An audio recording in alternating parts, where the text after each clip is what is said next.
दस्त काम ये डबल इंजन सरकार ने किया है और उसका परिणाम है कि देश के लोग आज नरेंद्र मोदी जी की नीतियों से, नरेंद्र मोदी जी से बहुत प्रेम और स्नेह करते हैं। जो रुझान कल टीवी चैनल्स के ऊपर देख रहे हैं वो रुझान नहीं है, वो जब कल रिजल्ट आएगा वो उसमें तब्दील हो जाएंगे।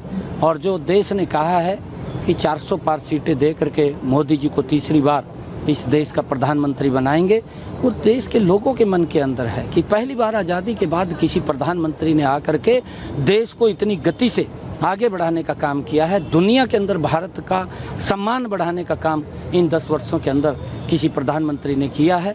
हरियाणा के अंदर भी आदरणीय नरेंद्र मोदी जी के नेतृत्व के अंदर हम जिस प्रकार से पिछले 10 वर्षों में हरियाणा बड़ी तेज़ी से बदला है और बड़ी तेज़ी से विकास हुआ है, आगे भी हम आदरणीय नरेंद्र मोदी जी के नेतृत्व में हरियाणा को गति से बढ़ाने का काम करेंगे।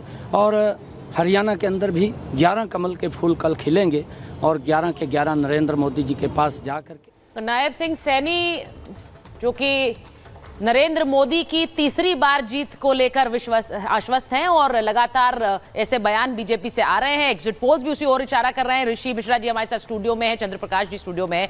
ऋषि मिश्रा जी, सबसे पहले जो एक अहम बैठक इस वक्त थोड़ी देर पहले खत्म हुई है, नीतीश कुमार का दिल्ली आना और उसके बाद मुलाकात करके वापस जाना। अब यूं तो आप कहेंगे सामान्य है, घटक दल हैं, मिलने आए हैं, लेकिन नीतीश कुमार जब भी मुलाकात के लिए आते हैं तो बहुत सारी चर्चाएं शुरू हो जाती हैं। देखिए, बिहार में एक पॉलिटिकल गॉसिप है कि नीतीश कुमार जब ये दर्शाते हैं कि मैं इनके साथ हूँ, या अपने ही पार्टी में उन्होंने कई बार कहा कि आरसीपी सिंह ही अब पार्टी को संभालेंगे तो सबसे पहले उन्हीं को निपटाते हैं।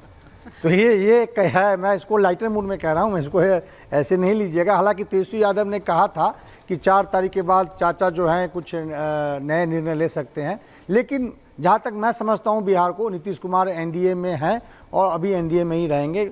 एनडीए से बाहर जाने की कोई ऐसा मुझे डेवलपमेंट नहीं दिखता है। जी, ये आपको लग रहा है एक सामान्य मुलाकात? ऋषि जी एक सामान्य मुलाकात कह रहे हैं, चंद्र प्रकाश जी सामान्य मुलाकात कह रहे हैं, लेकिन हमें याद है 2019 में जब हमने ये देखा था कि जितनी उन्हें उम्मीदें थी उतना हुआ नहीं और उसके बाद वो सीधे वापस पटना चले गए थे।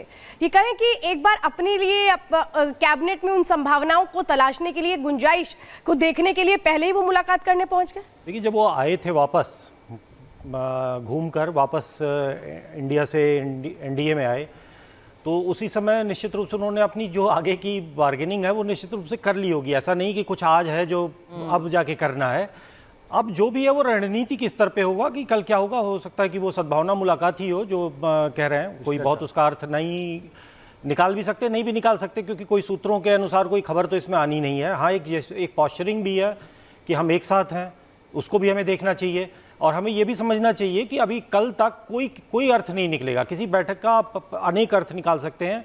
कोई 2 लोग मिल रहे हैं तो उसके बहुत सारे मतलब होंगे, क्योंकि राजनीति में हर तस्वीर का मतलब निकलता है ना। और खास तौर पर जब नीतीश कुमार वहां पर हो तब तो वैसे भी उसका मतलब निकलता है। हम इस पर आएंगे, लेकिन एक बड़ी खबर इस वक्त आ रही है, उस पर हम जरा एक नजर डालते हैं, फिर हम इस पर जवाब देंगे। चुनाव आयोग एक प्रेस कॉन्फ्रेंस करने वाला है। मतगणना से पहले चुनाव आयोग की ये प्रेस कॉन्फ्रेंस होने जा रही है। देखना होगा, क्योंकि ये भी कहा जा रहा है कि वो जो तमाम आरोप दरअसल चुनाव आयोग पर लगाए जा रहे हैं, सुचरिता उनका भी जवाब दे सकते हैं।